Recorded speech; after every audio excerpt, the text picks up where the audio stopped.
안녕하세요. 코비스의 피터입니다. 지난 한 주간 여러 뉴스가 있었습니다. 그래서 일단 짤막하게 헤드라인을 좀 짚어본 다음에 그 다음에 본론으로 들어갈까 합니다.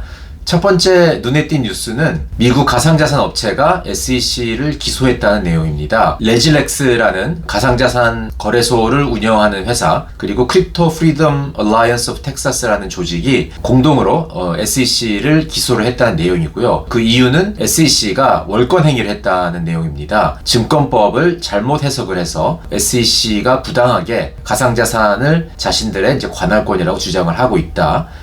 라고 이제 주장을 하면서 이거는 공정하지 못한 행정이다라는 것이 이제 주요 골자이고요. 이 뉴스가 중요하다고 생각한 이유는 지금까지 이 가상자산 업계가 발전하기 위한 여러 그런 움직임들을 SEC 행정이 장애물로 작동을 하고 있었는데 이를 이제 좀 적극적으로 시정하려는 그런 시도라는 거죠. 우리가 이번 불장의 시작의 큰 원동력이 된 현물 ETF 승인도 사실 따지고 보면은 이러한 수동적이 아니라 적극적인 법적 대응이 있었기 때문에 가능했다는 것을 짚어보면은 이게 굉장히 중요한 뉴스라는 걸 알 수 있을 것 같습니다.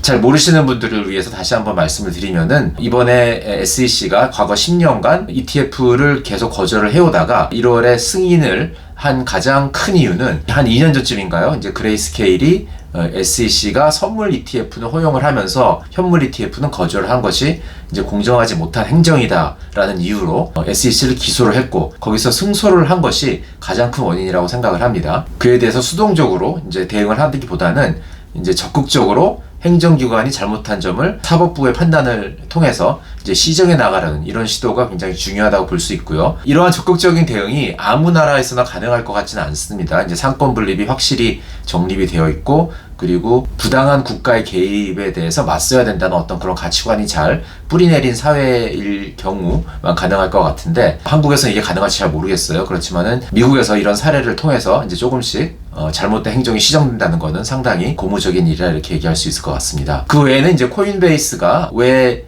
이더리움 현물 ETF가 승인이 되어야 될지에 대해서 자세한 서한을 썼다는 이런 뉴스도 있고요. 그리고 이제 트럼프 대통령 후보가 비트코인에 대해서 다소 어떻게 보면은 상대적으로 긍정적이라고 할 수 있는 발언을 했다는 점, 이런 것도 헤드라인에 나와 있고, 그리고 마지막으로 유명한 글로벌 SES 운영업체인 이제 레딧이 IPO를 신청을 했는데, 그 신청서를 보면은 비트코인과 이더를 보유하고 있다라는 내용이 들어있다는 이런 것들이 주요 헤드라인이라고 할 수 있겠습니다.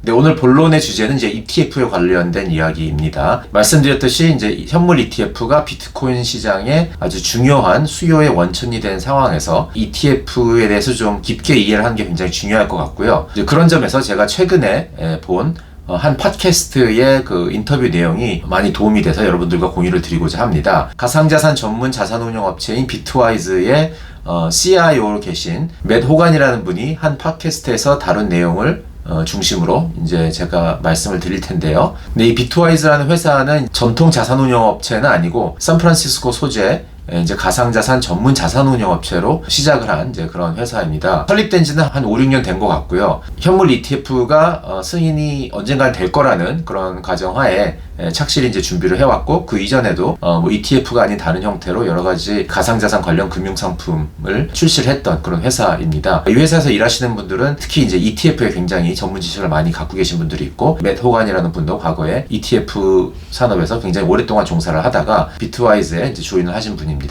네, 한 30분 정도의 짧은 팟캐스트인데 상당히 알차게 내용이 구성되어 있습니다. 일단 진행자가 질문을 하는데요. 이제 첫 번째 질문은 블랙락이 원래는 비트코인 비판론자였다가 비트코인 찬양자로 바뀐 건데 그 동기가 뭔지 이런 질문을 하고 있습니다. 이에 대해서는 이제 블랙락의 수장인 레리 핑크의 이제 개인적인 심경의 변화가 이제 가장 크게 작용을 했는데 아마 주변에 있는 많은 사람들이 여러 가지 내용을 공유를 했고 이에 대해서 점차 이제 신뢰가 쌓이면서 의견이 바뀌게 된 것 같다 이런 얘기를 하고 있고요. 또 하나는 지난 10년간 또는 지난 5년간 심지어는 지난 3년간 이렇게 꾸준하게 진행이 되어왔던 산업의 발전을 얘기를 하고 있습니다. 정말 우리가 좀 돌이켜보면은 10년 전에는 굉장히 영세했던 이런 산업인데 시간이 지나면서 이 산업이 발전하기 위한 제반 시설들이 하나둘씩 갖춰가면서 이제 지금의 모습을 갖게 된 거죠. 여기에는 일단 뭐 거래소 업체들, 처음에는 뭐 마운트콕스라든지 굉장히 영세한 업체들이었지만은 시간이 지나면서 과거의 실수로부터 많은 교훈을 얻고 그래서 개선을 하고 이러면서 이제 지금까지 진행이 되어 온 거죠. 뭐 수탁 업체라든지 ETF가 작동하기 위해서 꼭 필요한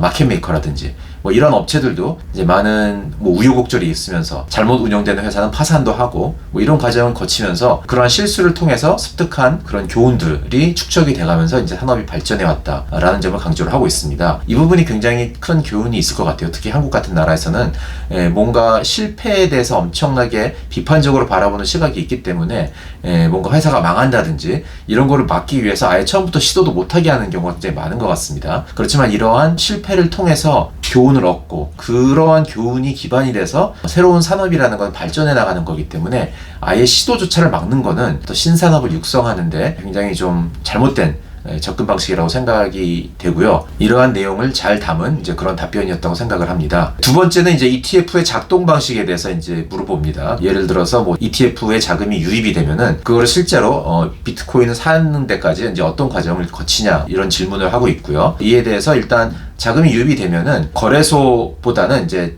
장외 거래를 통해서 비트코인을 확보하는 경우가 더 많다고 합니다. 그래서 이제 주로 이 장외 거래 카운터파티 뭐 마켓 메이커라든지 어떤 트레이딩 업체들을 이제 대상으로 어느 가격에 이제 비트코인 물량을 제공해 줄 수 있는지 비딩을 받는다고 합니다. 그래서 보통 자기네들은 한 대여섯 개 정도 업체들과 이제 긴밀하게 소통을 하면서 이제 최고의 가격을 제시한 그런 업체와 이제 거래를 한다고 해요. 그 업체들의 예로 이제 뭐 제인 스트리트라든지 DRW라든지 이런 회사를 언급을 했고요. 그래서 뭐 이런 점이 좀 다른 업체들하고의 차별화라고 얘기를 합니다. 자기네들은 이제 가상자산 업계에서 오랫동안 해왔기 때문에 어느 OTC 거래 업체가 좋은 가격에 물량을 제공해 주는지 잘 파악을 하고 있고 그런 네트워크가 형성이 되어 있다 이렇게 얘기를 하고 있고요. 새로 진입한 그런 자산운용 업체들은 상대적으로 이러한 네트워크가 좀 빈약하다. 이제 거래처가 보통 한두 군데밖에 없기 때문에 가격이 뭐 자신들보다 그렇게 유리하지 않을 수 있다 뭐 이런 얘기를 하고 있습니다. 그래서 수탁 업체에 대한 질문도 나왔어요. 지금 현재 현물 ETF가 한 10개 정도 있는데 이 업체들의 대부분이 코인베이스 커스터디를 수탁 업체로 사용을 하고 있습니다. 그래서 이러한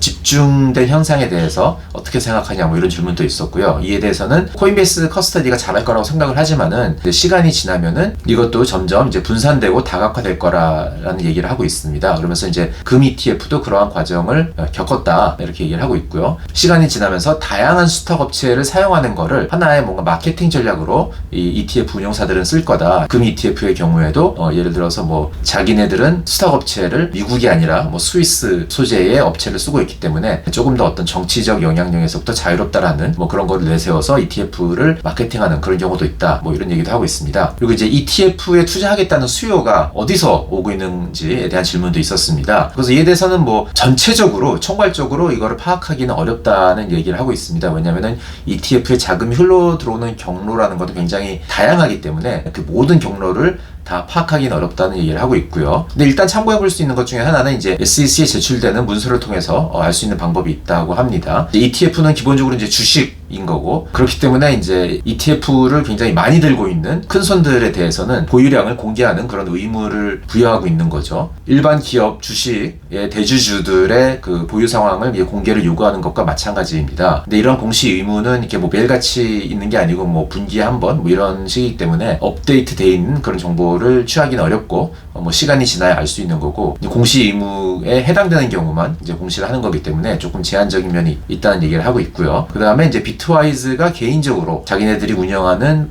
펀드를 마케팅하면서 이제 시야에 들어오는 이제 그런 자금 흐름들이 있다는 얘기를 하고 있습니다. 근데 이 부분에 있어서 미국의 그 자산운용 업계가 어떤 식으로 구조가 짜여 있는지 우리가 좀 알 필요가 있을 것 같습니다. 이제 미국의 소위 말하는 웰스 매니지먼트 마켓이라는 거 쉽게 얘기하면은 이제 부를 관리하는 그런 산업을 좀 넓게 폭넓게 표현하는 그런 단어인데 이 시장은 이제 보통 이제 개인과 기관으로 크게 일단 나눠볼 수 있을 것 같아요. 그래서 말하는 이제 기관이라는 거는 뭐 연금이라든지 뭐 대학 기금이라든지 뭐 이런 걸 얘기하는 거고요. 개인들은 여러분이나 저 같은 이제 개인들이 갖고 있는 이제 부를 얘기하는 건데, 이것도 이제 미국인 경우에는 자기 스스로 자기 포트폴리오를 관리하는 사람이 있고, 그 포트폴리오 관리를 나한테 전문가들한테 맡기는 이제 경우를 이렇게 두 개로 나눠볼 수가 있을 것 같습니다. 그래서 여기서 말하는 전문가라는 거는 뭐 자문사, 인베스트먼트 어드바이저 이렇게 얘기할 수가 있을 것 같은데, 이러한 사람들은 뭐 증권사 소속일 수도 있는 거고, 은행 소속일 수도 있는 거고, 또는 여기 둘 다 아니고 독립을 해서 자기들만의 어떤 작은 자문 회사를 이제 꾸려서 이렇게 운영하는 경우도 있는 거고요. 이렇게 세 가지 경우로 이제 나눠볼 수가 있을 것 같습니다.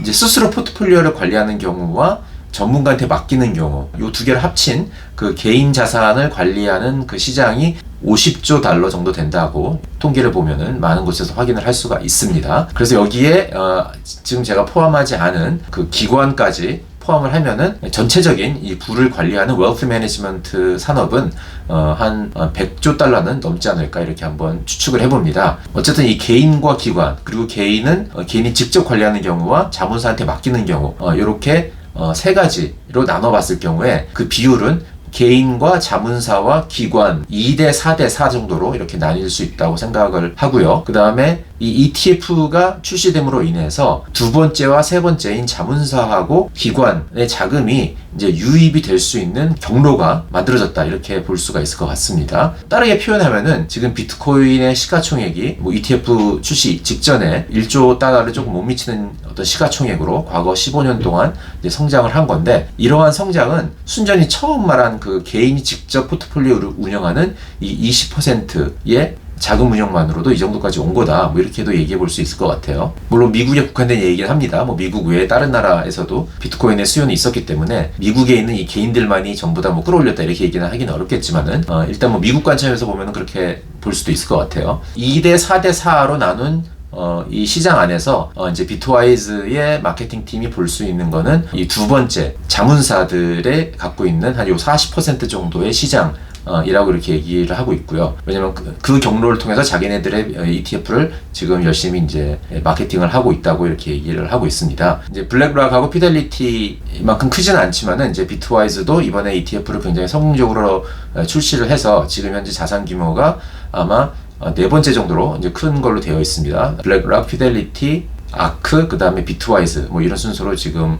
비트코인 ETF 자산 규모가 그런 식으로 지금 랭킹이 매겨져 있는 걸로 알고 있습니다. 네, 그래서 이런 이 자문사를 통해서 지금 이제 자산 배분 비트코인 ETF로 투자자들이 많이 자산 배분을 하고 있는데, 그 비율은 포트폴리오의 한 1에서 2.5% 정도라고 합니다. 뭐 제가 생각했던 것보다는 좀 상당히 좀 작은 편이긴 한데요. 뭐 아직 지금 초기 단계이고 비트코인이라는 자산에 대해서 이해도가 높지 않기 때문에 뭐 그럴 수도 있다는 생각을 해봅니다. 과거 코빗 리서치에서는 이제 한국인들의 포트폴리오를 기준으로 봤을 때 위험 회피 성향을 갖고 있는 투자자들에게는 한 5% 정도가 한국인 투자자들한테는 적절한 배분율이 아닐까라는 결론을 내린 바 있습니다. 네, 이 미국 투자자들의 경우에 지금 말씀드린 1에서 2.5% 정도의 자산 배분을 할 때 기존의 포트폴리오에 담겨있는 자산 중에서 어느 자산군을 쪼개서 거기에 넣고 있는 거냐 뭐 이런 얘기죠. 이제 이에 대해서는 이제 주로 하이그로스 에퀴티고 일부는 이제 금 포지션에서 배분을 하고 있다 이렇게 얘기를 하고 있습니다. 하이그로스 에퀴티라고 얘기하는 거는 이제 주로 신기술주를 얘기를 하는 거죠. 뭐 테슬라라든지 애플이라든지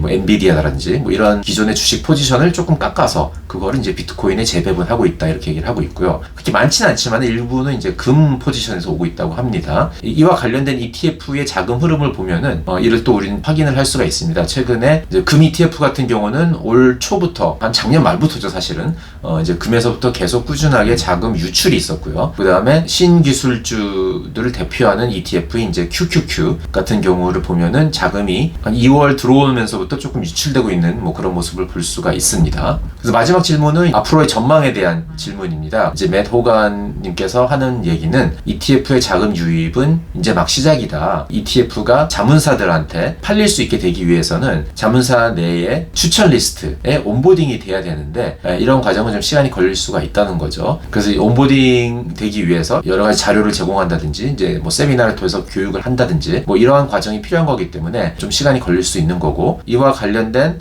어떤 진행 상황을 뭐 트위터다 이런 걸 통해서 공유를 하고 있다 이렇게 얘기를 하고 있습니다. 그리고 또 한 가지 기대해 볼 수 있는 걸로 언급을 한 것이 이 비트코인 현물 ETF를 기반으로 한 다른 ETF들의 등장인 거죠. 그러니까 예를 들어서 레버리지 ETF라든지 콜 옵션을 사용한 ETF라든지 그 다음에 여러 가지 뭐 모멘텀 전략이라든지 여러 전략들을 입힌 그런 ETF라든지 또는 뭐 액티브하게 매니지되는 ETF라든지 이런 식으로 이 현물 ETF 기반으로 그 위에서 만들어지는 여러 가지 그 상품들이 나올 수 있다고 얘기를 하는 거죠. 가상자산 업계에 있는 분들이 알기 쉽게 설명을 하기 위해서 일종의 레이어 2라고 또 얘기를 할 수가 있을 것 같습니다. 이 현물 ETF를 기반으로 현물 ETF가 이제 레이어 1인 거고, 이를 기반으로 뭔가 다른 파생되는 그런 ETF 상품들이 나올 수 있기 때문에 그로 인해서 더 자금이 많이 유입될 수 있다, 이런 얘기를 하고 있습니다. 이러한 현상은 다른 여러 가지 그 커머더티나 다른 기초자산 기반의 ETF에서 흔히 볼 수 있는 현상이고요. 캐나다에서도 이미 비트코인 ETF 관련해서 이런 현상이 일어나고 있다라는 점도 이제 주목할 필요가 있을 것 같습니다. 캐나다는 아시다시피 미국보다 한 2년 앞서서 이제 현물 ETF를 출시를 했고, 그래서 이제 이를 기반으로 여러 가지 그 윗단에서 돌아가는 다양한 ETF 상품들이 나왔고요. 그러한 현상이 미국에서도 이제 시간이 지나면서 나타날 거다라는 얘기를 하고 있습니다. 이미 이와 관련된 여러 상품들이 신청서가 들어가 있다고 이렇게 뭐 뉴스에서 최근 보도된 바도 있습니다. 비트코인 ETF가 이제 점점 더 중요한 시장의 그 원동력이 되면서 많은 관심이 있고, 이제 그런 면에서 뭐 여러 전문가들이 많이 있습니다. 뭐 트위터상에서도 많은 사람들이 많은 얘기를 하고 있는데, 특히 맷 호가님 같은 경우는 ETF 업계에 오랫동안 종사했고 또 크립토에 대한 이해도 굉장히 높은 분이라서 이분이 하는 얘기는 굉장히 참고할 가치가 많이 있다고 이렇게 생각이 되어서 여러분들과 공유하는 시간을 가졌습니다. 네, 오늘은 여기까지입니다. 바이바이.